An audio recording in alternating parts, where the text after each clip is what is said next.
Hi and welcome.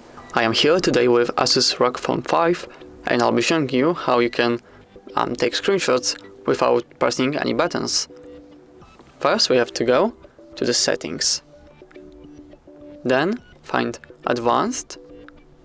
Go to go to Screenshot and then enable 3-finger screenshot. Now if we go back and use our 3 fingers, move them from top to the bottom on the screen like this, we should make a screenshot like this. That's everything for this video. Thank you so much for watching. Please leave a like on this video and subscribe to our YouTube channel for more content like this. Goodbye.